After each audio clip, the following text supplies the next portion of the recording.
Capítulo 11. Clarencha, mayo de 1429. A la cálida luz de la forja, Michael observó cómo el metal fundido llenaba los intrincados moldes. El aroma a metal caliente y carbón impregnaba el aire. A su lado, Demetrio, un maestro orfebre de Constantinopla, se secaba el sudor de la frente. Le daba vueltas a una diminuta letra de metal entre los dedos, con los ojos llenos de asombro. Nunca antes había creado piezas tan precisas y delicadas, dijo Demetrios, sacudiendo la cabeza. Michael sonrió levemente. Cada letra es un pilar del conocimiento. Juntas, pueden mover naciones. Demetrio volvió a examinar la carta. Tal simplicidad encierra un gran potencial. Su visión es extraordinaria, mi señor. No es solo mi visión, maestro Demetrios, respondió Michael con modestia. Sin su habilidad y dedicación, nada de esto sería posible. Demetrios inclinó levemente la cabeza. Es un honor formar parte de este proyecto. Unas semanas después, en el bullicioso taller de la recién fundada imprenta, las hileras de tipos recién fundidos brillaban bajo la suave luz de las velas. El aire vibraba de anticipación mientras el equipo preparaba la primera página. Monjes con sencillas túnicas movían con cuidado entre el equipo, mientras sus manos expertas ordenaban los tipos con reverencia. Michael se dio cuenta de que Theophilus Dragas observaba a los monjes y su mirada se posó en un monje joven que manipulaba torpemente un trozo de letra. Cuidado con la colocación, hermano Manuel, le aconsejó Teófilo con amabilidad. Si las letras no están alineadas, las palabras no se leerán correctamente. El monje se sonrojó levemente. Disculpe, maestro Dragas. Tendré más cuidado. Michael observó el intercambio desde el otro lado de la sala, apreciando la paciencia y la atención al detalle de Theophilus. Avanzando, se dirigió al equipo reunido. Estamos al borde de una nueva era, dijo con voz serena y fervorosa. Cada uno de ustedes desempeña un papel vital al llevar el conocimiento a quienes lo buscan. Procedamos con cuidado y dedicación. Aplicó tinta con cuidado a los tipos y colocó el papel. Respiró hondo y accionó la prensa. El marco de madera crujió suavemente al girar el tornillo, presionando el papel sobre los tipos entintados. Un silencio invadió la sala. Al levantar la platina y retirar con cuidado el papel, apareció una página de texto impecable, con la tinta brillando al reflejarse en la luz. Por un instante, reinó el silencio. Luego, una oleada de euforia inundó la sala. Por la gracia de Dios, lo hemos logrado. Exclamó uno de los monjes, rompiendo el silencio. Los vítores estallaron a su alrededor. Michael sintió que el corazón se le aceleraba al ver cómo la imprenta producía su primera página impecable. Los monjes se reunieron, contemplando con asombro el texto entintado, con letras nítidas y perfectas. Tomó la página con cuidado, con los dedos ligeramente temblorosos al sostener el pergamino liso y crujiente. Sus ojos reflejaban la luz parpadeante de la vela, pero sus pensamientos se alejaban del taller de Morea. Esto es solo el principio, pensó, sintiendo el peso de la historia en sus manos. Por un breve instante, el ruido del bullicio del taller se apagó. Ya no era el déspota Constantino Paleólogo de 1429, sino Michael Hameston, de nuevo estudiante universitario. Casi podía ver la mesa desordenada en el sótano de su dormitorio. Las notas dispersas, los planos y los circuitos a medio terminar para su proyecto de bricolaje con sus compañeros de ingeniería. Recordó que se suponía que sería un reto sencillo. Una imprenta casera para una feria estudiantil. Era simplemente algo para mostrar la mecánica de los tipos móviles. Nada innovador, pero querían ver cómo funcionaba, cómo la tinta se unía al papel en una alineación precisa para difundir el conocimiento como un reguero de pólvora.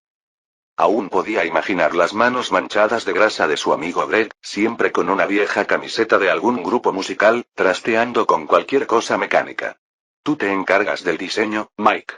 Yo me encargo de la construcción, había dicho Greg, encorvado, ajustando los tornillos y palancas del prototipo que habían improvisado con chatarra y algunas piezas rescatadas del taller de la universidad. En aquel entonces, el proyecto había sido un experimento divertido, un reto para impresionar a los profesores en la feria estudiantil. No era nada comparado con crear la primera imprenta funcional en Morea, un mundo que aún ni siquiera conocía el nombre de Gutenberg. Gutenberg, Michael dejó que el nombre resonara en su mente. Había estudiado al hombre a quien pronto se le atribuiría la revolución de Europa al perfeccionar la imprenta. Había admirado el papel de Gutenberg en la difusión mundial de la comunicación de masas y el enorme cambio cultural que le siguió. Michael había leído muchísimos libros sobre cómo la imprenta de Gutenberg había impulsado la reforma, cómo había hecho accesible el conocimiento y cómo había transformado Europa para siempre. Y ahí estaba ahora, de pie al borde al momento exacto de la historia, no como un estudiante, no como un aficionado casual, sino como un déspota del Imperio bizantino, dando vida a esta invención monumental antes de que estuviera destinada a existir. ¿Qué diría Greg si me viera ahora? Se preguntó Michael.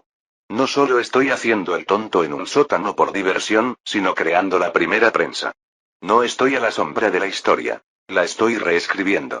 Gutenberg ni siquiera está en el horizonte todavía, y aquí estoy, haciendo que esto suceda, no en Maguncia, sino en Moria. Tragó saliva con dificultad, sintiendo el peso de su papel en este punto de inflexión histórico. Cada letra, cada palabra, estaba a punto de cambiar el mundo, igual que cuando los primeros textos impresos inundaron Europa.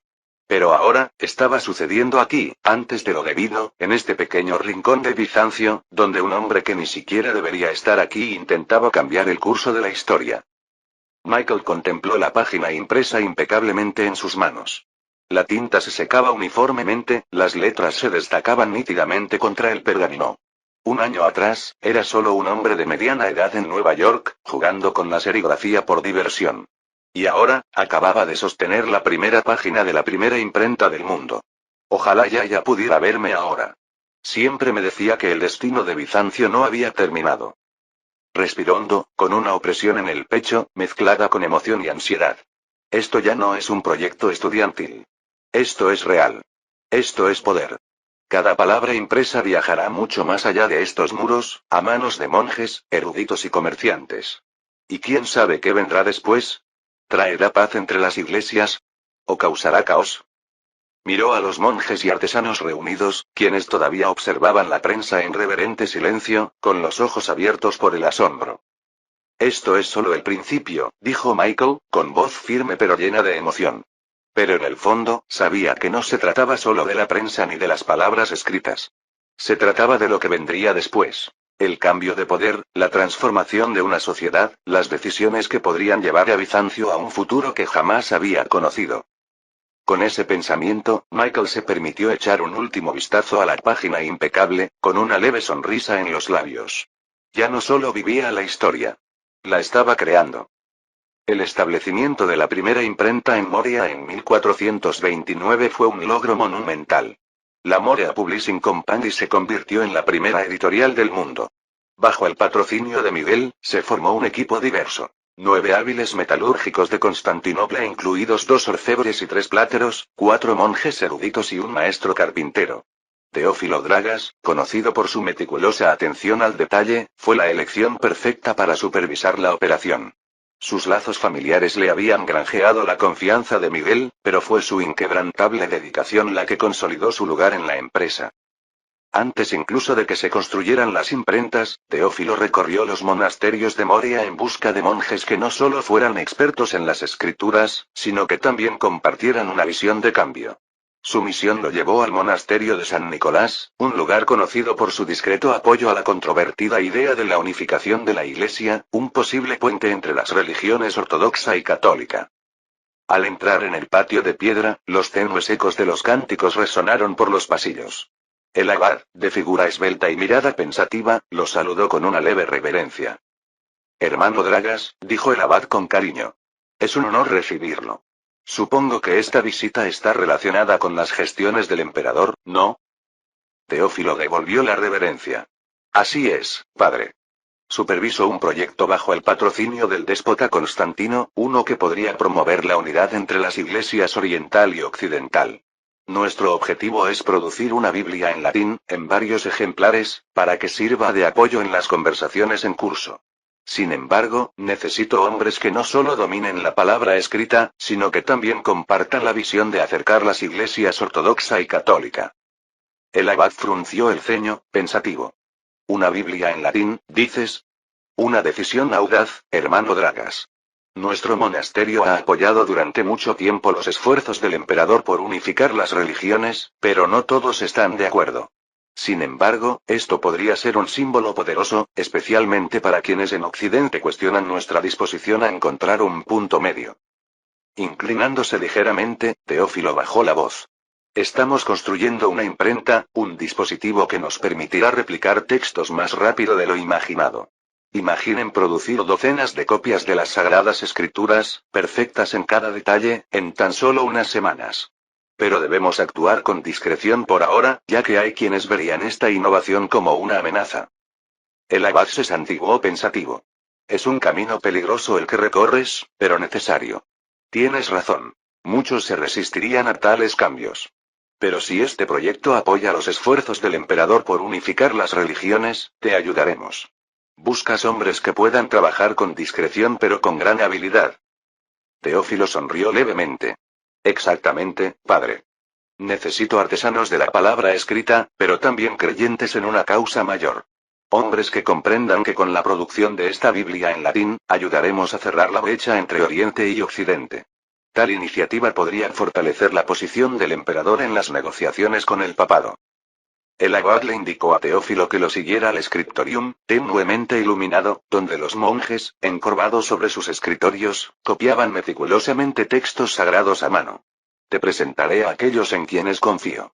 El hermano Manuel ha transcrito los evangelios innumerables veces, y su trabajo ha sido elogiado incluso por el alto clero. Su precisión es inigualable.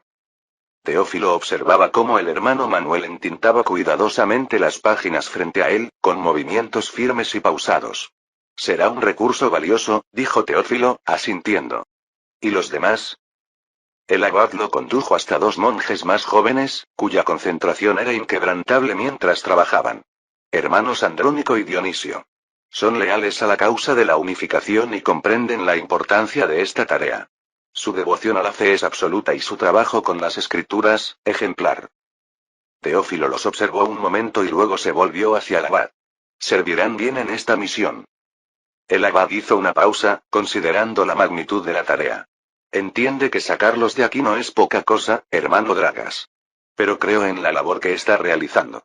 Esta Biblia en latín podría ser un gesto que una a más personas que solo la Iglesia. Teófilo asintió solemnemente. Le aseguro, padre, que su labor no solo servirá a la fe, sino que también puede ayudarnos a acercarnos a la anhelada unión. Capítulo 12. Clermont, mayo de 1429. En el arsenal recién establecido cerca del castillo de Clermont, Georges Prances reunió a un pequeño grupo cuidadosamente seleccionado de artesanos y herreros de confianza. El aire estaba impregnado del aroma a carbón quemado, y el tenue resplandor del metal fundido se reflejaba en las paredes de piedra. Estos hombres habían sido cuidadosamente seleccionados por su habilidad, discreción y, sobre todo, su lealtad al déspota. Muchos de los artesanos provenían de Constantinopla, huyendo de la constante amenaza otomana, y fueron reclutados personalmente por Jorge para este proyecto secreto. Elías, el renombrado campanero, había trabajado en algunas de las mejores campanas de iglesia del imperio antes de que el asedio lo obligara a trasladarse al sur. Otros, como Marcos, habían sido reclutados en los talleres locales de Glarencha. Hombres con reputación de precisión en la metalistería y la forja de piezas ceremoniales. Todos sabían lo que estaba en juego, la creación de armas que podrían decidir el destino del imperio. Pero una tarea tan crucial conllevaba la carga del secretismo. George recorrió la forja con la mirada, fijando su mirada penetrante en cada hombre.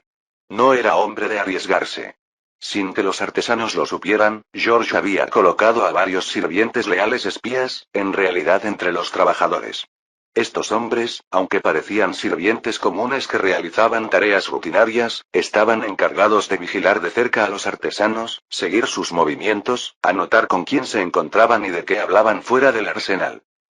George había sido claro. Cualquiera que fuera descubierto filtrando información se enfrentaría a una muerte rápida y segura. El trabajo que hacemos aquí, comenzó George en voz baja y firme, es vital para nuestra supervivencia.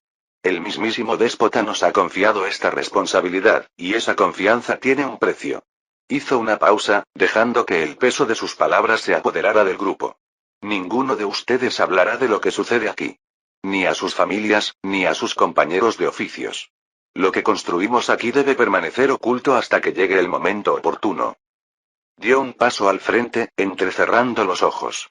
Entiendan esto. Cualquiera que traicione nuestra obra, que se atreva a decir siquiera una palabra a quienes están fuera de estos muros, encontrará su fin rápidamente. Hay ojos puestos en cada uno de ustedes, y no habrá segundas oportunidades. La sala quedó en silencio. Los artesanos intercambiaron miradas inquietas, pero ninguno habló. Todos sabían que la amenaza de George no era fingida. Los rumores de traición ya se habían silenciado antes, silenciosamente, y se había corrido la voz de la poca paciencia de George con la deslealtad. Nicolaos, de pie junto al yunque, finalmente rompió el silencio. Pasó una mano por la superficie rugosa de un barril de bronce, frunciendo el ceño. Este bronce, murmuró, es demasiado frágil.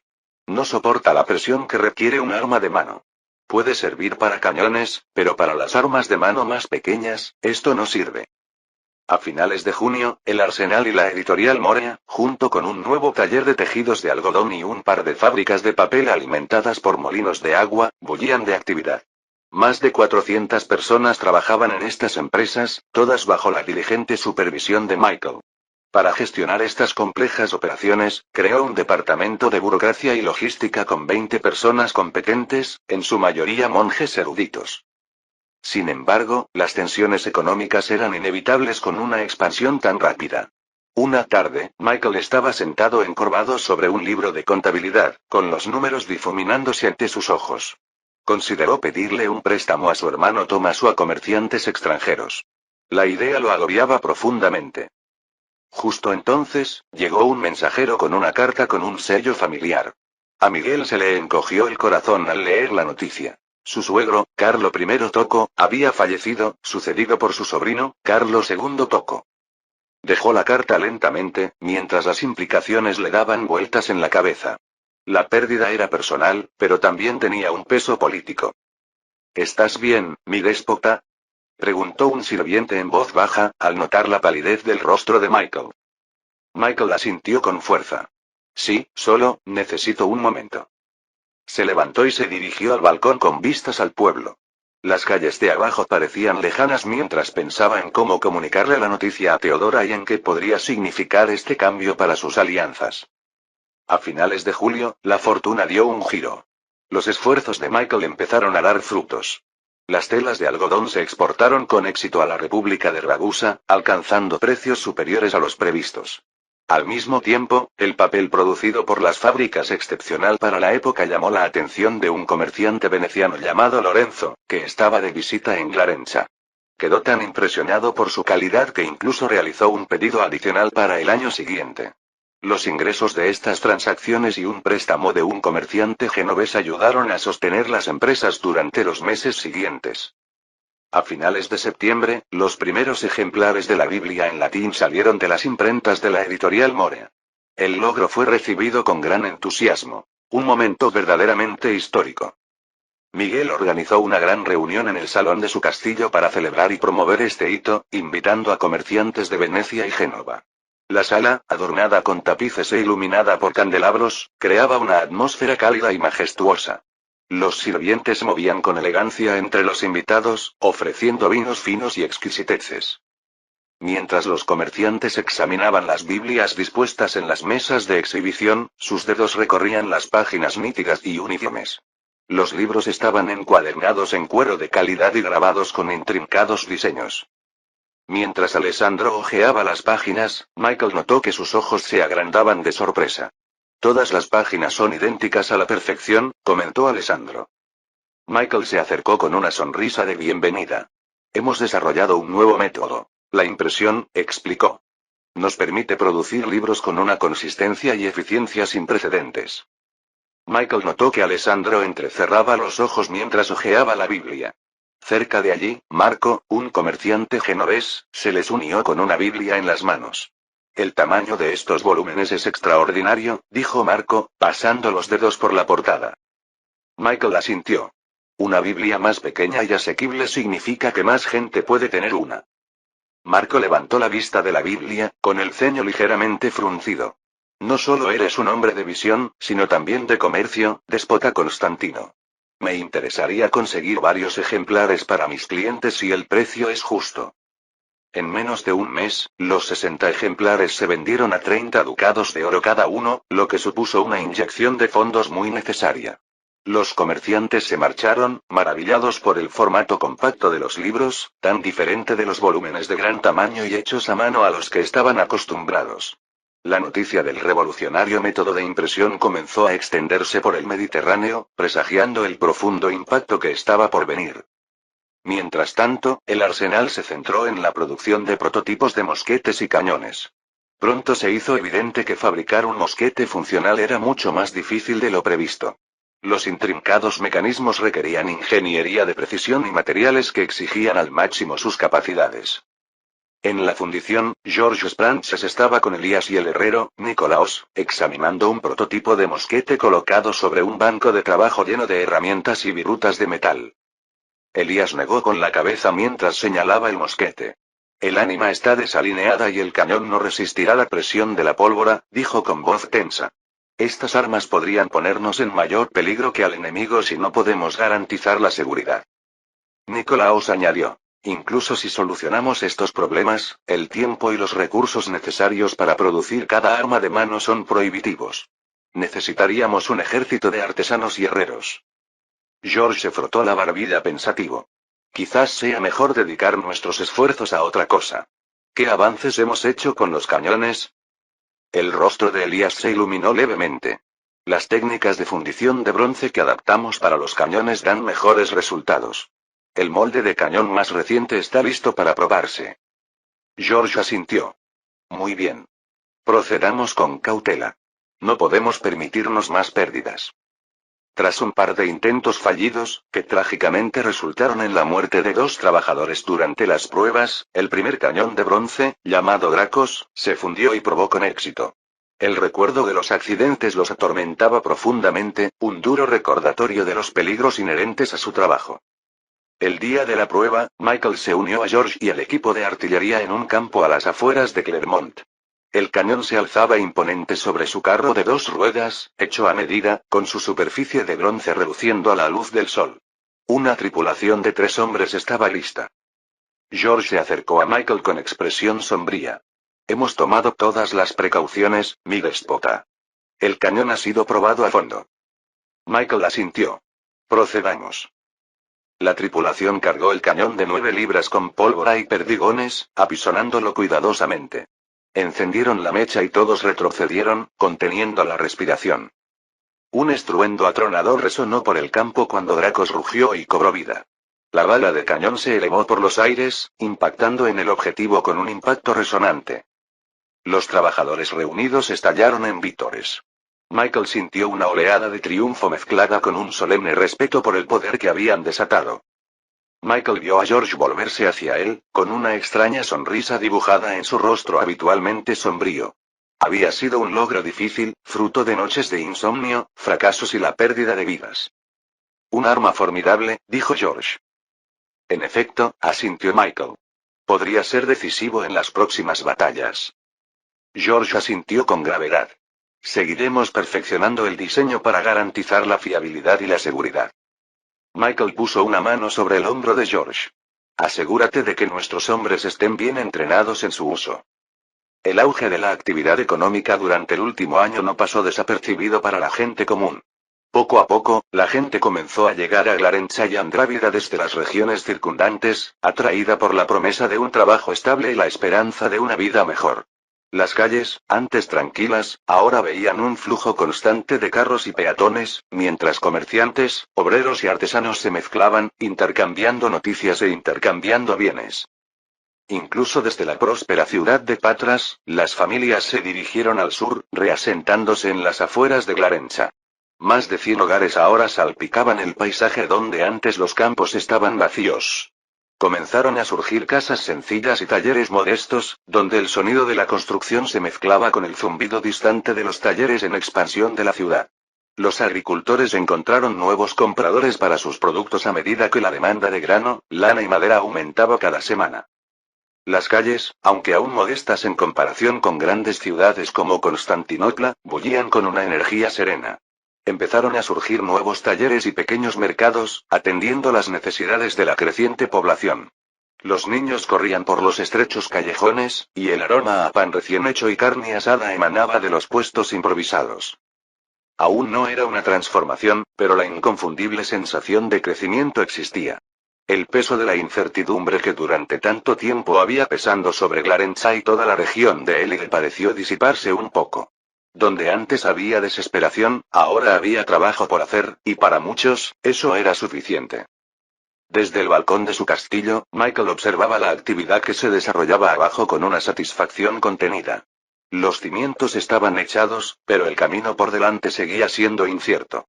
Aún así, por primera vez en mucho tiempo, se vislumbraba algo más. Un futuro prometedor si tan solo seguían adelante. Capítulo 13. El castillo estaba sofocantemente silencioso. Bajo la tenue y fría luz de la mañana, Michael paseaba por el pasillo de piedra frente a la habitación de Teodora.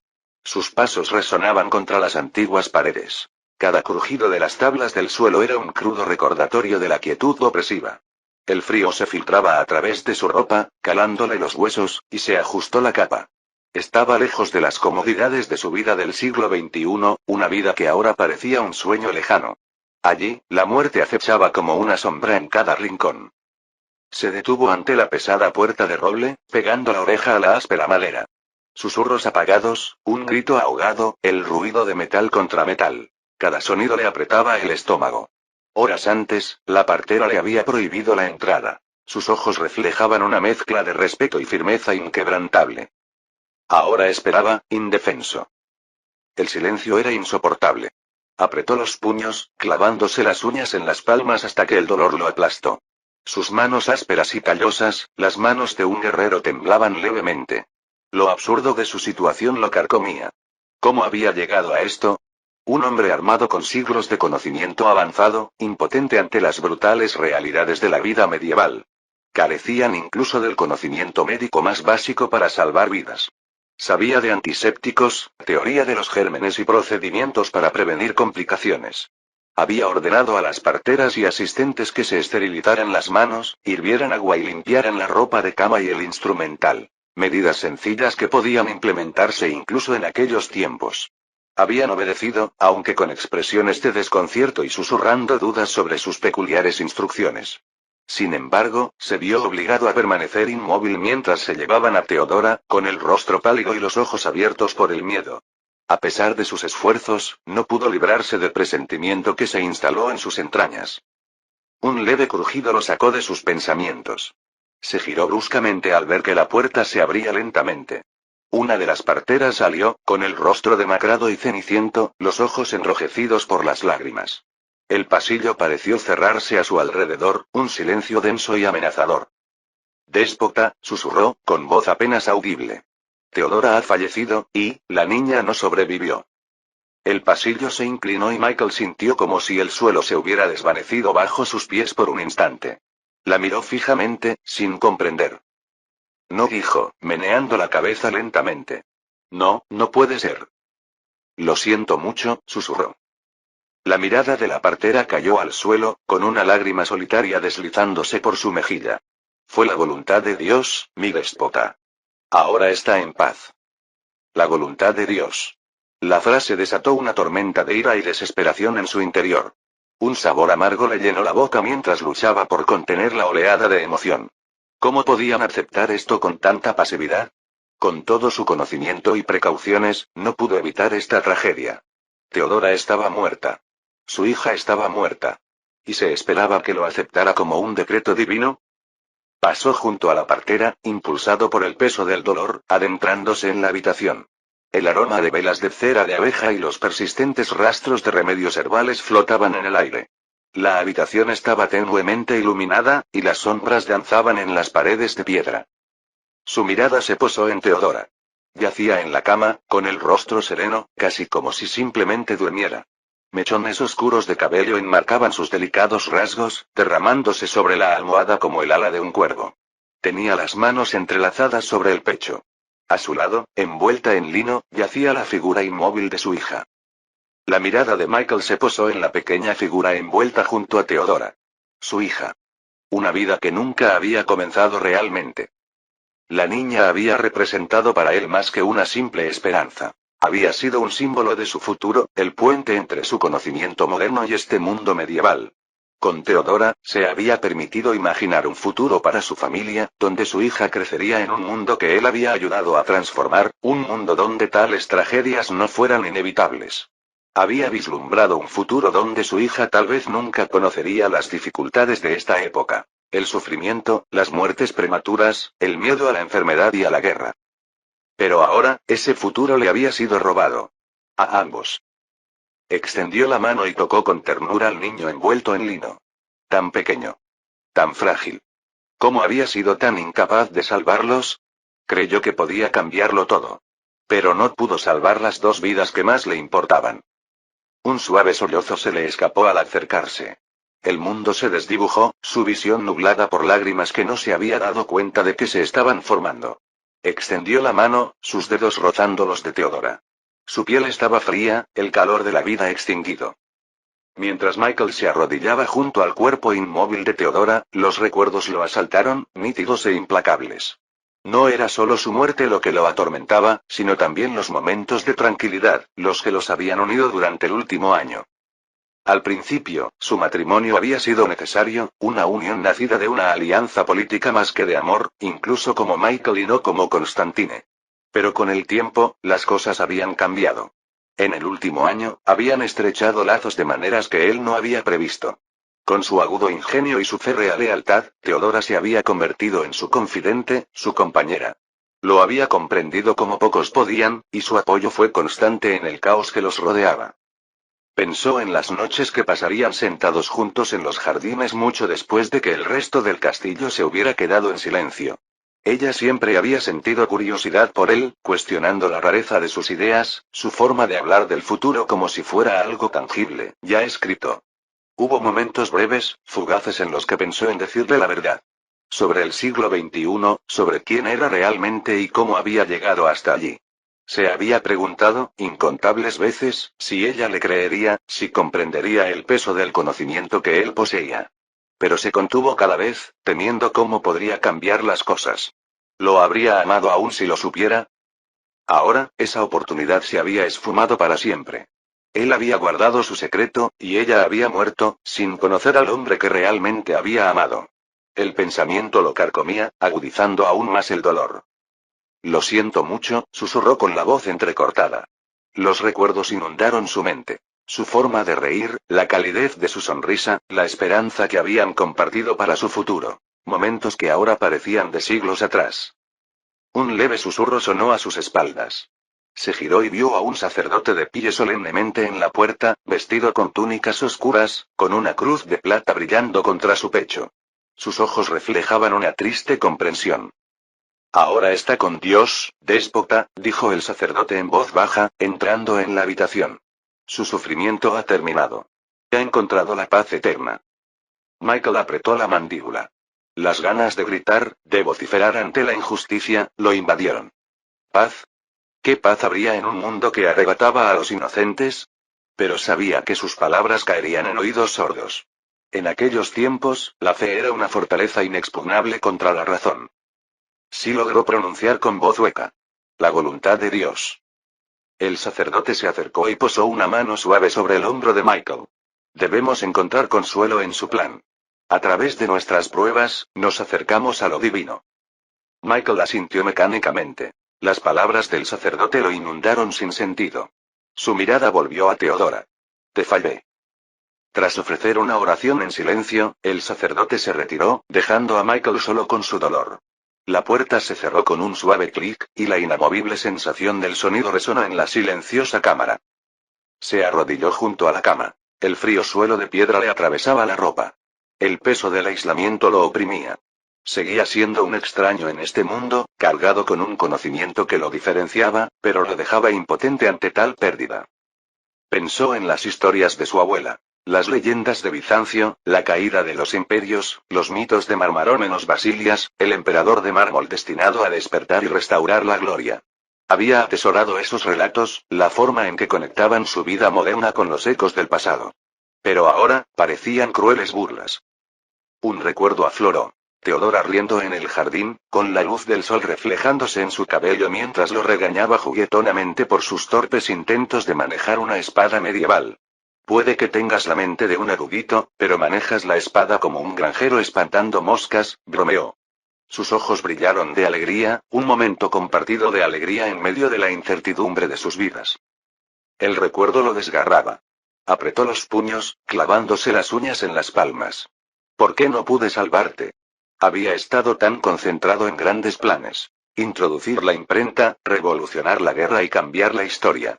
Incluso intentó implementar prácticas médicas sencillas para proteger a sus seres queridos. Pero a pesar de sus esfuerzos, había pasado por alto la fragilidad de la vida en esta época. Teodora había sido su ancla, su conexión con este tiempo, y ahora ella se había ido. Se puso de pie lentamente, el entumecimiento dio paso a una fría resolución. Se acercó a la ventana y abrió las contraventanas. El aire fresco de la mañana entró a raudales, trayendo el aroma de la hierba cubierta de rocío y el humo de leña distante. El horizonte se tiñó con los primeros matices del amanecer, pinceladas rosas y doradas que perforaban la oscuridad. Se le escapó un sollozo. Debería habértelo dicho, susurró. Debería habértelo contado todo. Secándose los ojos, regresó a la cama. La determinación se endureció en su interior. Si no podía salvarlos, los honraría transformando este mundo, arrastrándolo hacia un futuro donde tales tragedias fueran evitables. Se inclinó y besó la frente de Teodora. Te lo prometo, dijo en voz baja, marcaré la diferencia. Al salir de la cámara, las primeras luces del amanecer se asomaron en el horizonte. El castillo empezaba a agitarse, ajeno a la tormenta que se avecinaba en su interior. Capítulo 14. Teodoro II Paleólogo estaba sentado en la habitación tenuemente iluminada de su palacio en Mistra. El sol del atardecer proyectaba largas sombras sobre el suelo de piedra. Sus manos descansaban sobre los brazos de la silla, de intrincada talla, y sus dedos tamborileaban rítmicamente mientras contemplaba la misiva que tenía delante. El sello de lacre ya estaba roto, pero su contenido aún lo carcomía. La había leído varias veces, pero cada lectura solo ahondaba el nudo de resentimiento en su pecho. Habían pasado apenas unas semanas desde que llegó la noticia de la muerte de Teodora, la esposa de su hermano Constantino. Teodoro sintió una fugaz punzada de compasión por su hermano menor. Una pérdida así era inevitable en aquellos tiempos, aunque el dolor nunca se apaciguó. Pero no era esto lo que lo agobiaba ahora. No, lo que realmente lo inquietó fue la noticia que siguió. Un monje de Glarencha había pasado por Mistra con informes inquietantes. Rumores de que Constantino había sido visto encargando Biblias latinas, entre otras cosas. Teodoro frunció el ceño al recordar las palabras de la carta. Biblias católicas, impresas con un dispositivo antinatural. Una máquina naranja que sonaba como una abominación extranjera. La idea era casi demasiado absurda para contemplarla, pero sí había algo de cierto en ella. Sus pensamientos fueron interrumpidos por la llegada de Alexios, uno de sus consejeros de mayor confianza. El anciano entró en silencio, haciendo una profunda reverencia antes de acercarse a Teodoro con el aire de quien trae noticias inquietantes. Mi señor, comenzó Alexios con un tono tranquilo pero pausado, nos ha llegado nueva información de Glarencha. Confirma lo que temíamos. Teodoro se inclinó hacia adelante, apretando los dedos alrededor del reposabrazos como si sujetara una reliquia. Habla claro, Alexios. Alexios inclinó la cabeza. El déspota Constantino sí distribuye escrituras latinas. No solo las adquiere, sino que las produce. Y no a mano. Utiliza una prensa mecánica de diseño extranjero. Algunos dicen que veneciana capaz de reproducir páginas enteras en un instante. Los dedos de Teodoro se detuvieron a mitad del tambor. ¿Una máquina para imprimir la palabra de Dios? ¿Como si fuera el libro de contabilidad de un comerciante? Exactamente, mi señor. Los monjes lo describen como un lagar, aunque su función es mucho más insidiosa. Reproduce textos sagrados con una velocidad y un volumen que despojan de reverencia. Mercantiliza las escrituras. La mirada de Teodoro se desvió momentáneamente hacia la ventana, donde la luz del sol, que se desvanecía, proyectaba largas sombras sobre la ciudad. Casi podía oír el clamor distante de los bulliciosos talleres de Glarencha, el rítmico traqueteo de la maquinaria que interrumpía el silencio sagrado. Alexios continuó. Esta máquina le permite producir libros en cantidades inauditas, evitando el minucioso trabajo de los escribas. Un escalofrío recorrió a Teodoro. Ya sospechaba que Constantino se entrometía en asuntos peligrosos, pero esto iba más allá de un simple rumor. ¿Y la iglesia? Preguntó con un gruñido silencioso. ¿Y la iglesia? Los monjes que presenciaron estos hechos han hablado de blasfemia, mi señor, continuó Alexios, con un tono cada vez más sombrío. Producir las sagradas escrituras en latín, y de esa manera, socava nuestra fe, nuestras tradiciones. Esto es una auténtica afrenta a la Iglesia ortodoxa. Teodore se levantó de su asiento. El viejo suelo de madera crujió bajo sus botas mientras recorría la estancia. Su rica túnica color borgoña susurraba contra la fría piedra, reflejando la agitación interior. El aroma a cera derretida y pergamino añejo impregnaba el aire, mezclándose con el tenue aroma a incienso que aún persistía tras las oraciones matutinas. Blasfemia. La palabra latía en su mente, cada sílaba martilleando como un tambor. Las llamas parpadeantes de las antorchas de pared proyectaban sombras danzantes, su luz se reflejaba en los tapices que representaban las gloriosas batallas de sus antepasados, un marcado contraste con las insidiosas amenazas que ahora enfrentaba. Desde que Constantino se embarcó en sus aventuras en Clarenza, lidiando con comerciantes extranjeros de lenguas suaves, la inquietud de Teodoro había crecido como una nube oscura. Pero esto, producir Biblias católicas, no era solo una línea cruzada. Era una puñalada clavada en el corazón de sus tradiciones. Se detuvo junto a una ventana estrecha, con la fresca brisa vespertina rozándole el rostro. Abajo, la ciudad de Mistra se extendía bajo el crepúsculo, con sus tejados de terracota brillando suavemente. Las campanas lejanas de un monasterio tañeban, sus tonos melancólicos se entrelazaban en el silencio. Sin embargo, ni siquiera esta serena vista ofrecía consuelo. Eso cruzó el límite. ¿Entiendes mi postura sobre la unión de iglesias, Alexios?, dijo Teodoro bruscamente, deteniéndose a medio paso, con la voz teñida de ferviente desdén. Preferiría morir antes que ver nuestra fe ortodoxa contaminada por la herejía de Roma. Nuestros antepasados sufrieron por la pureza de nuestras tradiciones. Comprometerse ahora sería un insulto no solo a su memoria, sino a Dios mismo. Por supuesto, mi señor, respondió Alexios con cautela, con una expresión cuidadosamente neutral pero vigilante. Sin embargo, la situación va más allá de la mera teología. Las Biblias latinas de Constantino tienen un propósito que va más allá de la fe. Son moneda diplomática. Ya las está utilizando para cultivar alianzas entre comerciantes venecianos y genoveses, expandiendo su influencia en sus cortes. Incluso Roma ha empezado a darse cuenta. Murmuran abiertamente que tu hermano aún podría convertirse en su defensor de la unidad. Teodore se quedó paralizado, con los puños apretados como si empuñara un arma invisible. Naturalmente, siseó con amargura.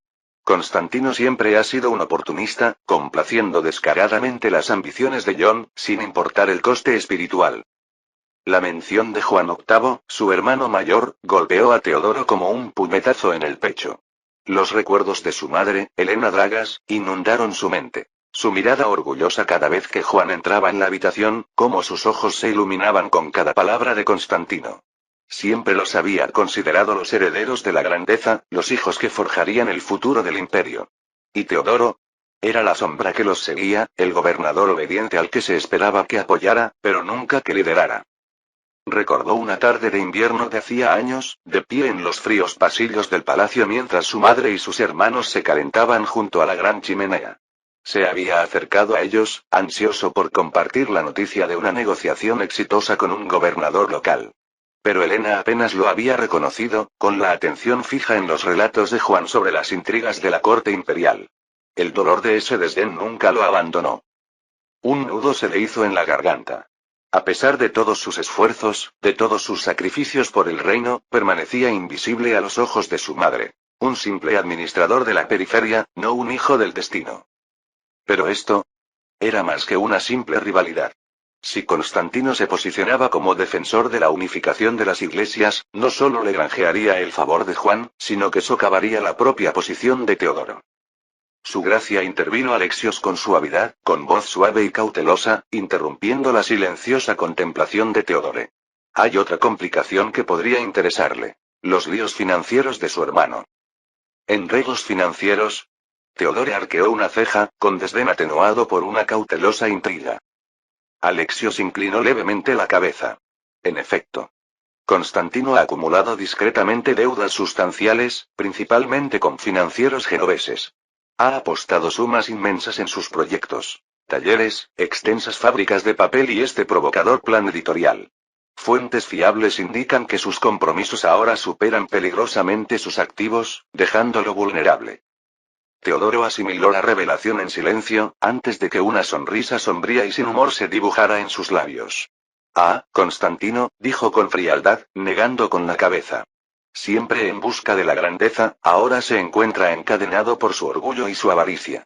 Se cree un Salomón moderno, pero ignora la advertencia de las escrituras de que el orgullo precede a la destrucción. Teodoro se acercó lentamente a la chimenea, aunque ni siquiera el calor del fuego pudo disipar el frío que le roía el alma. Las llamas titilaban doradas en sus rasgos endurecidos mientras los recuerdos, amargos y agudos, se agitaban en su memoria. Recuerdo con claridad, murmuró, con la voz cargada de viejos resentimientos, las grandes promesas de Constantino de niño. Conquistas, triunfos, un mundo rehecho.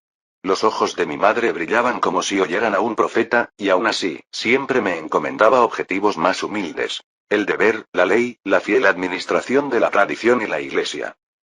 Se giró para mirar a Alexios. Sus ojos reflejaban una mezcla de amargura y determinación. Quizás sea apropiado que sus nobles sueños lo aten ahora a los mismos comerciantes que quieren ver nuestro imperio desmembrado para su propio beneficio. En efecto, dijo Alexios. Y, sin embargo, a pesar de esto, continúa expandiendo su influencia. Se rumorea que Constantino usa las Biblias católicas no solo para apaciguar a los comerciantes extranjeros, sino también para ganar influencia política con nuestro hermano. Busca usar estas obras para asegurarse la aprobación de Juan, para presentarse como un aliado de la Iglesia y un hombre moderno, dispuesto a aceptar el cambio. Modernidad, murmuró Teodore, con una palabra cargada de desdén. Toda esta charla sobre innovación, sobre progreso. Mi hermano es un necio. Cree que puede abarcar ambos mundos, el de la ortodoxia y el de la herejía, y, al hacerlo, nos arruinará a todos. Alexios dudó antes de volver a hablar. Las acciones de Constantino no parecen ser simplemente una cuestión de innovación, mi señor. Se está posicionando para debilitar su influencia. Los monjes de Glarenza dicen que poco a poco se está ganando el apoyo de Juan, presentándose como un visionario, mientras que usted, bueno, su oposición a la unificación pronto podría retratarlo como el que obstaculiza el progreso. Teodoro se giró, con los ojos encendidos de ira. ¿Me tomás por tonto, Alexios? Ahora lo veo todo claro. No se trata solo de libros o Biblias. Se trata de poder. Constantino intenta hacerme irrelevante a los ojos del emperador.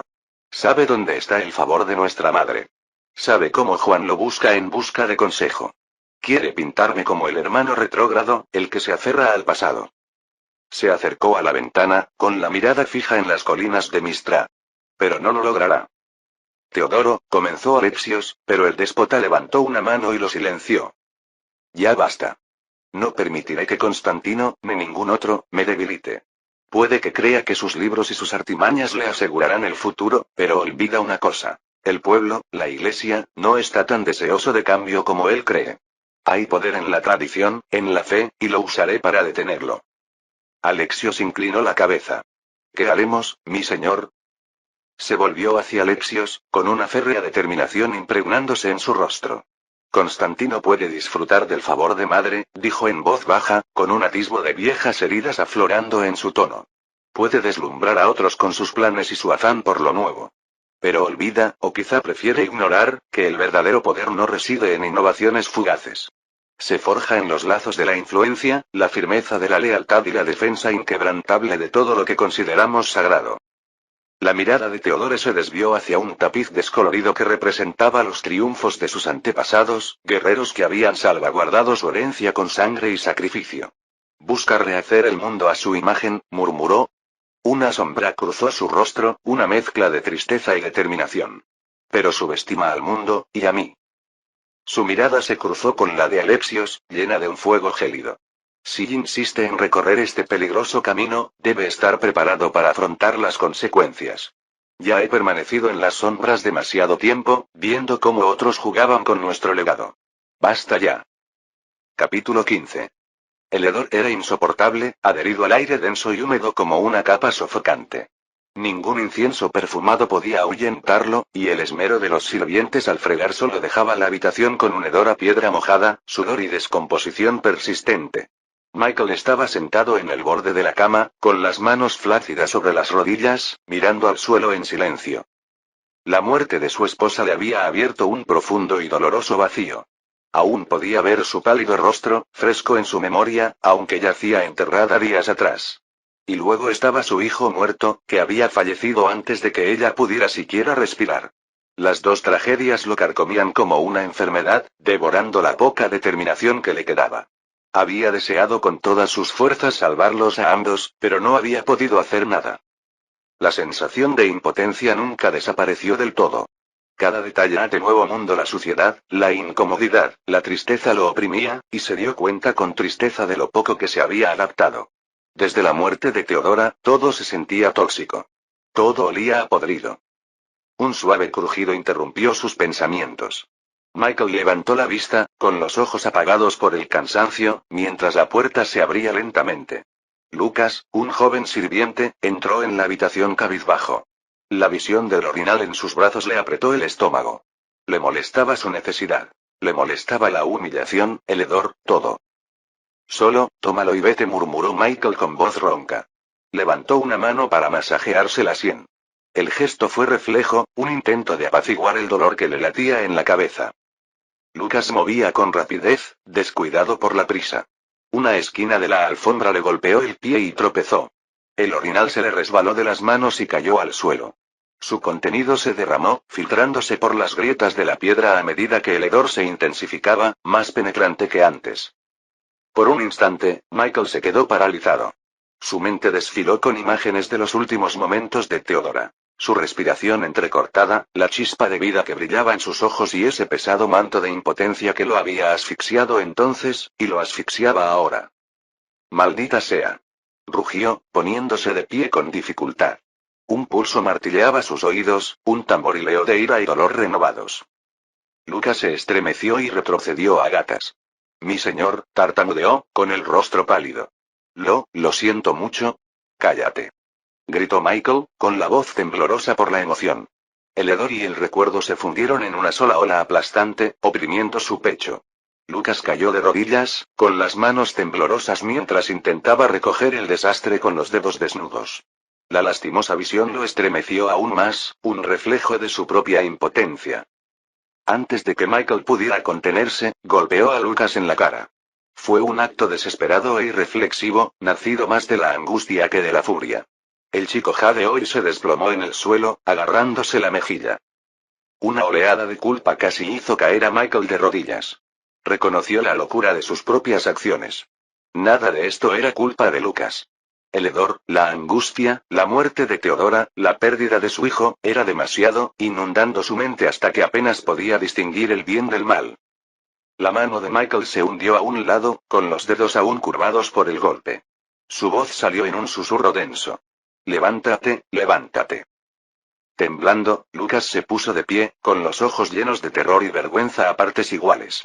A Michael no le quedaban palabras, solo una tempestad de arrepentimiento latía a fuego lento tras cada respiración. «Límpialo», dijo con voz áspera, dándose la vuelta para que Lucas no viera las lágrimas acumulándose en sus ojos.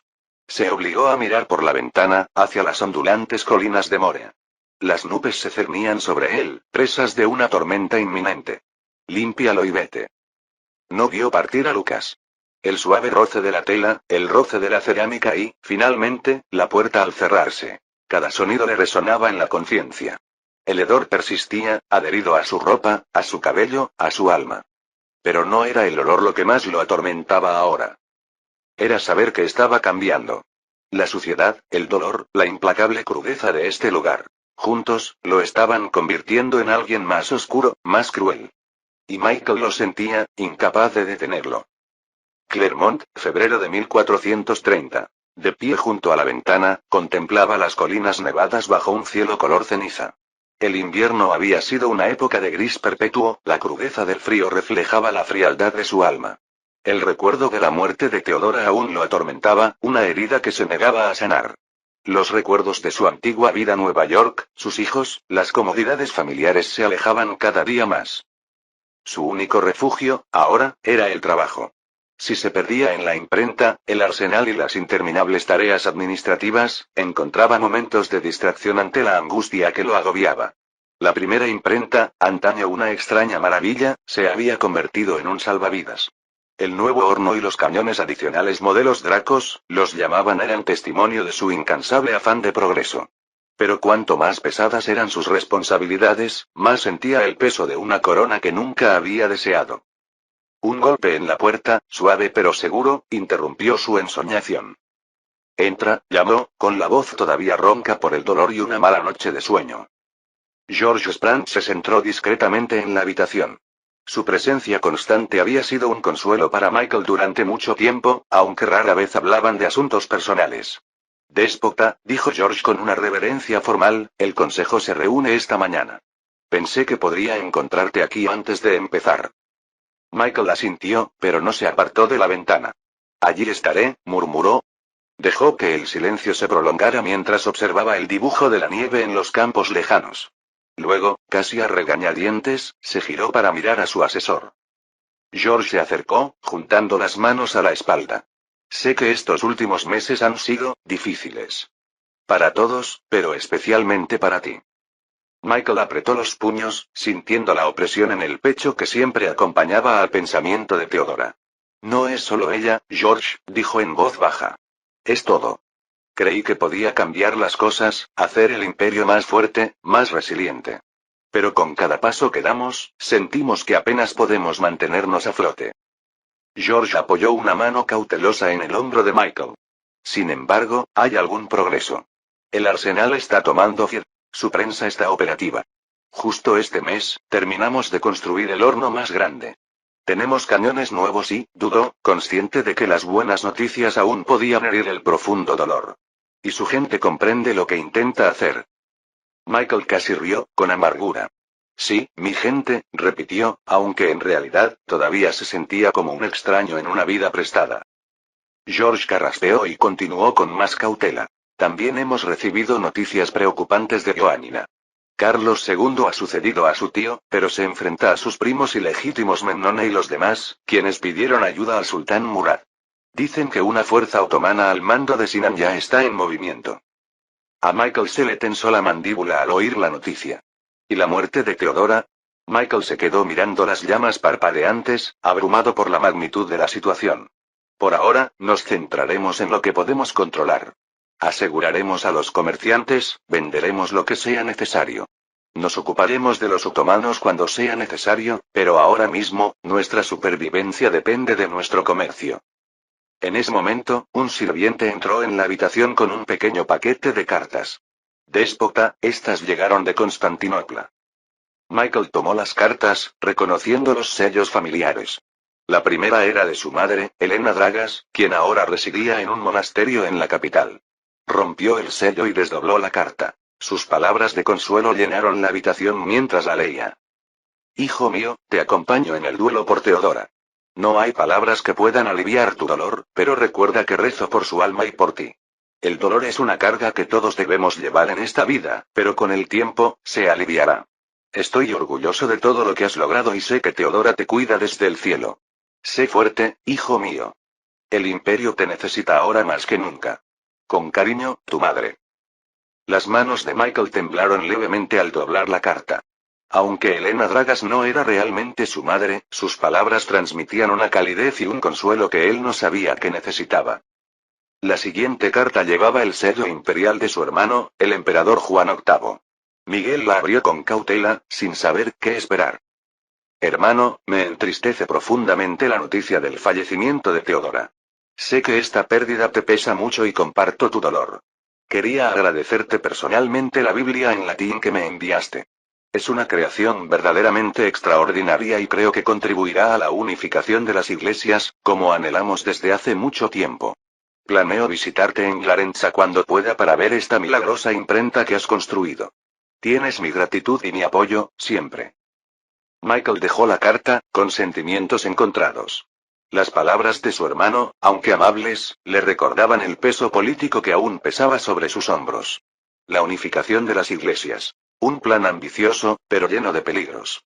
No todos apoyaban la idea, y sabía que sus esfuerzos con la Biblia latina habían despertado resentimiento entre tradicionalistas como su hermano Teodoro. ¿Buenas noticias?, preguntó George. Michael suspiró.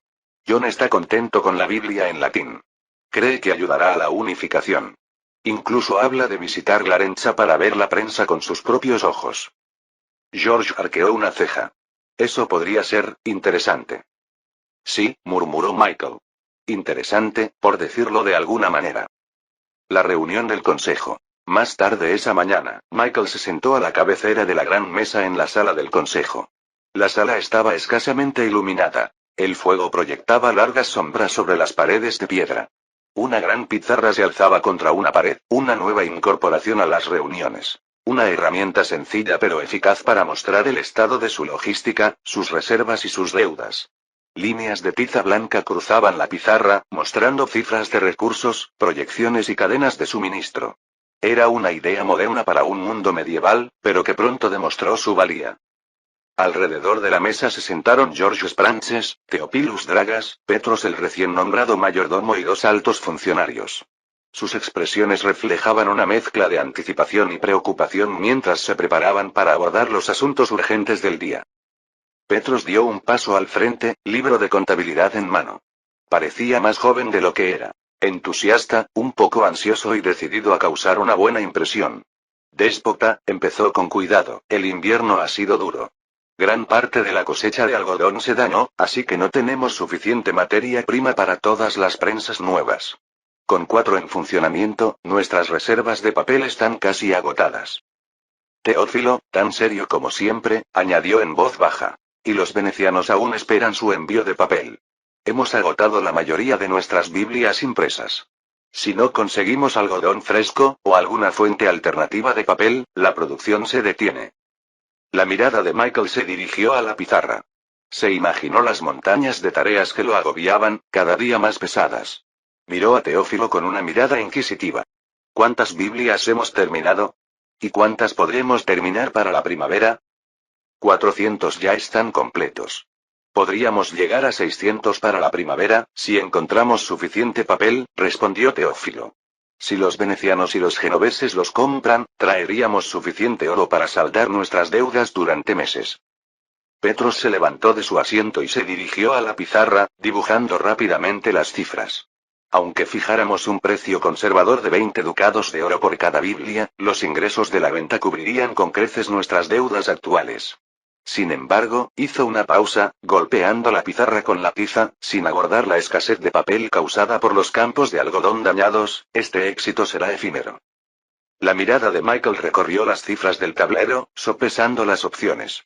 Nuestra prioridad inmediata es clara. Necesitamos vender las Biblias para saldar nuestras deudas y asegurar que el tesoro pueda sostenernos durante los próximos meses. Pero no podemos ignorar la escasez de papel. Conseguir más algodón es vital para mantener la producción, o las prensas se paralizarán. La voz de George era pensativa. Tenemos quizás una docena de piezas nuevas, pero el bronce está casi agotado y nuestras reservas de pólvora están peligrosamente bajas. Producir pólvora localmente no ha sido posible con los conocimientos y materiales que tenemos. Michael estudió el recuento de cifras en la pizarra una vez más. Después de saldar las deudas urgentes con la venta de Biblias, usaremos el resto para comprar más materiales. Algodón, bronce, azufre, carbón vegetal, salitre. Así podremos mantener a flote tanto las prensas como la fundición. Al acercarse el final de la reunión y dispersarse los miembros del consejo, Michael se quedó junto a la pizarra, recorriendo con la vista las líneas y los números. Sintió que recuperaba la concentración, la determinación de superar las dificultades. Habían llegado tan lejos, y ahora tenían un plan para asegurar que sus esfuerzos no fueran en vano. Los pensamientos de Michael se dirigieron al nuevo mayordomo, Petros. El joven había ascendido rápidamente gracias a su mente aguda y su enfoque práctico. Al verlo trabajar, Michael no pudo evitar sentir una punzada de nostalgia. Petros le recordaba a su propio hijo, Jason, no en apariencia, sino en carácter. Ambos estaban impulsados por una dedicación inquebrantable y un profundo sentido de la responsabilidad, cualidades que siempre habían impresionado a Michael. Fin del capítulo 15.